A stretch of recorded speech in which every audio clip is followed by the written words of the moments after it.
determinata forma. Vedete, questa è la tipica forca della chioggiota, questo qua è grande così. Ogni oggetto aveva un numero che si riferiva probabilmente ad un elenco di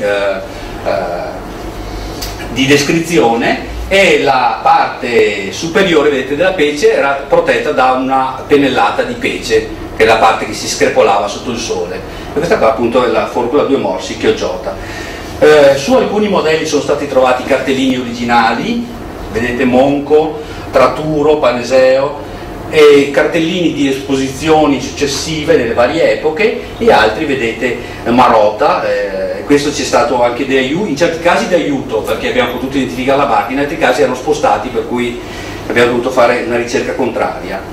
Velocissimamente, un piccolo musetto per la pesca del pesce novello. Le valli vanno seminate con dei pesciolini che sono microscopici, che vengono presi in laguna da pescatori bravissimi, che sanno riconoscere da una cosa grande così 2 mm, che non osano rada, questo su Brancin, questa è una roba pazzesco, li vendono a numero, vengono catturati con quella tela, vedete, è una specie di, proprio una garza con 2 bastoni laterali che piano piano raccoglie questi piccoli pesciolini, e poi i pesciolini vengono messi in quella mastella e tenuti vivi, aggiungendo sempre acqua fresca con quella specie di piccolo secchio. Vedete qua nel dettaglio si vede meglio la tela da pesce novello, la vessola, che è questa specie di voliga con la quale si schiuma questo pesce, che è assolutamente invisibile.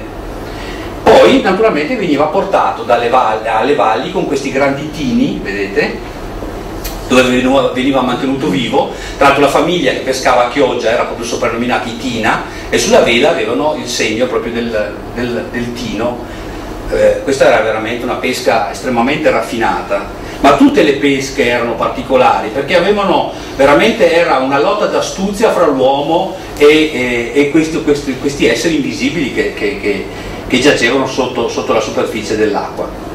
Una delle barche più curiose, assolutamente scomparsa, che però era definita la regina della laguna, era la Bragagna a 3 alberi, una barca particolare, l'unica barca lagunare che ha 3 alberi.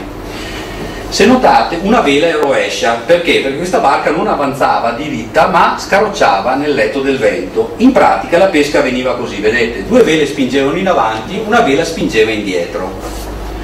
La rete veniva tenuta aperta dallo scafo stesso, per quello era così stretto e lungo, no? Perché è una specie di divaricatore per la rete, e il pesce veniva catturato da questa rete, vedete, che, vediamo se, eccola qua, che faceva confluire il pesce nel covolo centrale, dove non poteva più uscire. I pisati, che erano più furbi, scivolavano lungo la parete, però li beccavi qua con l'altro covolo laterale, vedete che ce ne sono 2 di piccoli, così non c'era scampo neanche per loro. Quindi in caso di bonaccia le persone scendevano dalla barca e spingevano la barca. Ci sono le fotografie d'epoca.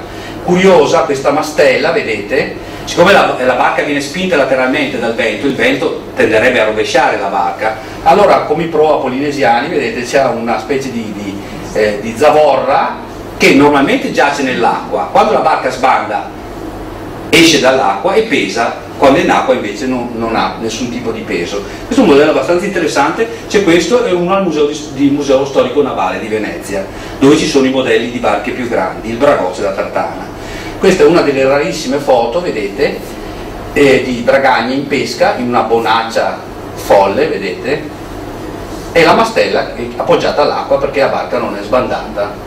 Questo tipo di pesca era diffusissimo. Questo è il rilievo che abbiamo fatto, perché tra l'altro non è che facciamo solo il restauro, facciamo le foto, i disegni, le cose varie, e questo rilievo di questo modello che abbiamo memorizzato per gli studi successivi. Interessante, vedete l'albero di maestra che è asimmetrico, è posto non al centro del trasto ma spostato di fianco.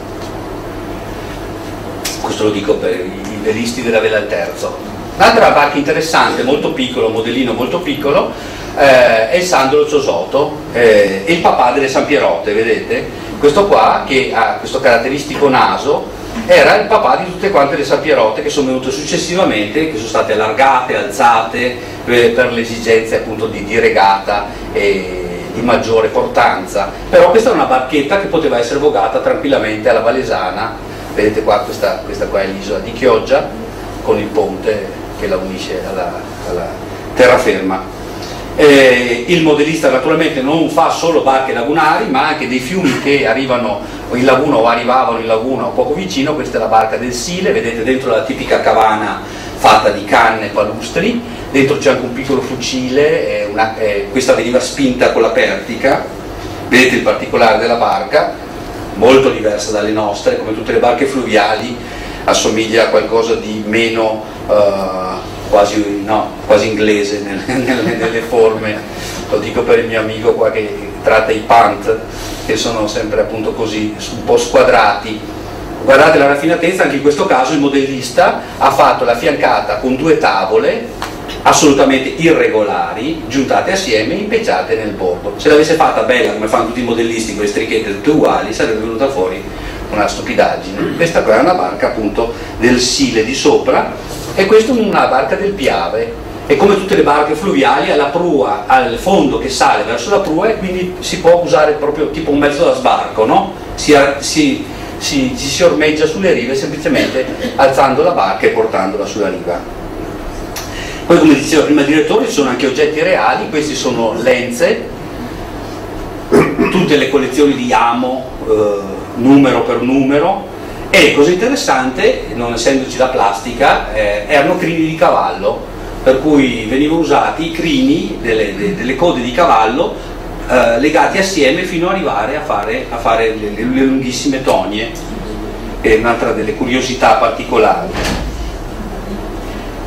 Campioni di vele, queste sono interessanti, vedete, perché danno l'idea di come la vela veniva tutta guarnita, tutta attorno per irrobustirla, perché non ci si può attaccare direttamente alla vela perché sennò si sbrega, e quindi bisogna fare tutta l'armatura attorno, composta dal meolo, che è questo qua, poi fuori la sersena, e l'armaura, che è questa serie di cuciture, vedete, ritmica, che contorna tutta la vela. Poi c'è un pannello, vedete, con tutti i tipi di vela, tipi di tela per vele, dal più sottile al più grosso, numerati per numero di fili. Questa collezione è un'enciclopedia completa, uno potrebbe chiudersi su una stanza e sa tutto della pesca lagunare ottocentesca e forse anche precedente. Come dicevo prima, la parte anche così un po' folcloristica e che ha fatto la fortuna di Chioggia, perché tutti i pittori ottocenteschi andavano in continuazione a ritrarre questi colori meravigliosi, era questo qua delle vele, e vedete i vari simboli contenuti nella vela e i testi che le descrivono. Praticamente loro utilizzavano le strisce che formano la vela, che si chiamano ferzi, per creare un disegno, e quindi vedete tressa, il cielo, la tovaggia, i denti, il penonsin, quindi componendo variamente questi vari disegni, questi vari pattern, facevano una vela e poi al centro mettevano il simbolo della famiglia. Io avevo preso una scarpa, oppure c'era un barile di vino, un bicchiere, le iniziali, insomma